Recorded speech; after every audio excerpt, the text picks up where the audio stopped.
these documents are dated before the name HIV came into use. It wasn't used before 1986. So he actually quite clearly fraudulent. The evidence was so strong that the congressional investigator, Representative John Dingell, and the Secret Service had these documents presented to a state attorney general for prosecution. And it was ruled out of time because it had taken so many years to uncover this. And therefore, on a technicality, as far as we can judge, he was not prosecuted for this particular fraud. But he is, I mean, that's what he said. I was never, he says in the email to me, which I've reproduced in my book, full, I don't believe in hiding anything. So the whole, not censored, the entire attack from him is in the book. And the Secret Service, the guys who will offer testimony, they will say that he's wrong. And I've told Robert Garner that. He has no response at all from him now. I haven't got in touch with Popovic. Popovic was offered a professorship in Robert Garner's new institute in Baltimore. Garner was basically told, I understand, as far as I know, he was told he had to leave the NIH after it was proved he had stolen the French virus.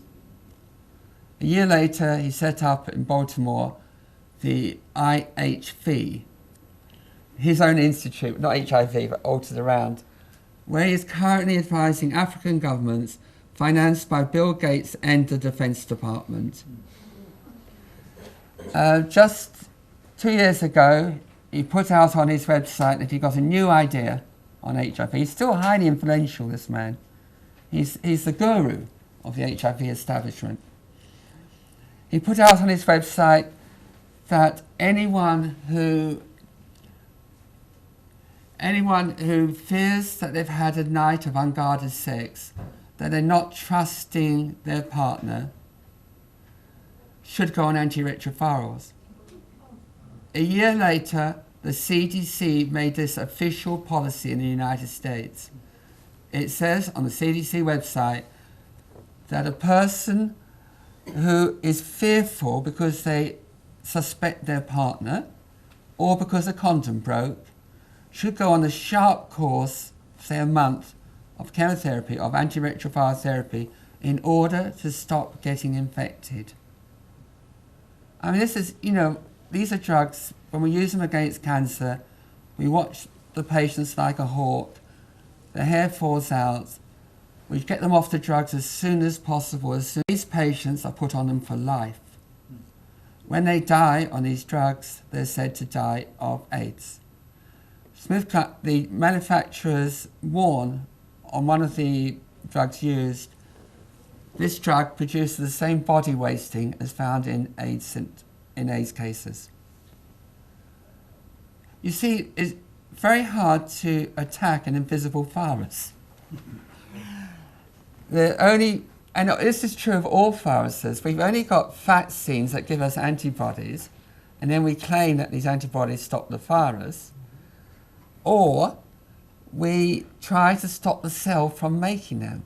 Because every virus that exists is made by cells. They're made by plant cells, fish cells, human cells. They're a natural product that even healthy cells make viruses. We're only now, leading biologists are now coming to understand why they do this. So to simply go from the presence of a virus to say it's the cause of an illness is jumping a very, very big gun. It's jumping a gorge. Because, see, our cells need to talk to each other. They need to send genetic codes from one to another. The wonderful Barbara McClintock, Nobel laureate, explained this. She was ridiculed at first. She's an inspiring woman in biology. She didn't get her Nobel laureate prize till she got to her 80s. Because what she had said was that plant cells are intelligent. And when she gave her Nobel laureate speech, she explained what she meant. It seems that all cells, whether they're in us or in plants, are constantly sniffing their environment and changing their DNA to give themselves protection. So tobacco smoke, modern toxins go past, the cell changes its DNA to give itself protection. Every cell, for plant or human, has got 5 feet of DNA that's like gossamer. It's like very fine silk, and it's rolled into the tightest of ball in the center of every cell that exists. And this is leading biology. No one challenged it. 5 feet, tightly encoded in 4s. Computers encode in 2. So these long strands are packed with information. And today our evolutionary biologists are unraveling these codes, because these codes show how we evolved over the last few millions, hundreds of millions of years. Over a third of our genome has been shared between cells because it's got the fingerprints of retroviruses on it. Because when a cell makes the code it wants, it does it with what is called a retrotransposon, which, like an engineer, that's only the size of a molecule. And they are first described by the brilliant by McClintock. They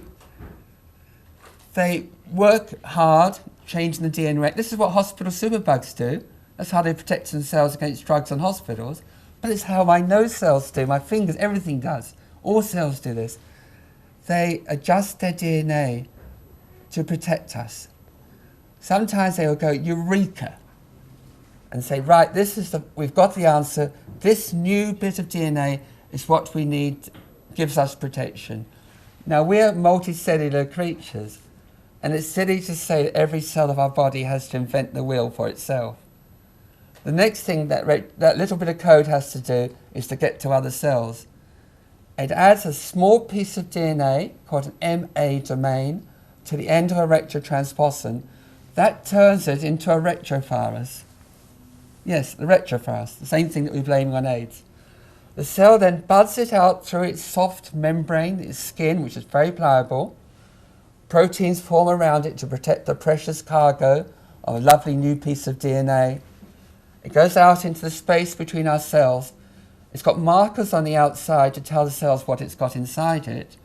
Other cells reach out for it, draw it into themselves, take that precious cargo, and they put it in their inner sanctum. They put it in their genome, in their DNA. They incorporate it. That's how much they trust it, and that's how they've done for the last few 100 million years. And that's why we find 1/3 of our DNA has been transported from cell to cell. It's how we evolved. It's how all creatures evolved. The retrovirus is now being found at the center for human life, for all life on our planet. And this is transforming biology. And yet this is the very same concept that Gallo and others were looking to say was a pathology, the cause of AIDS. We only have a few minutes left for this part of our discussion. Who else would like to ask a question or make a statement in the audience? Please, Steve.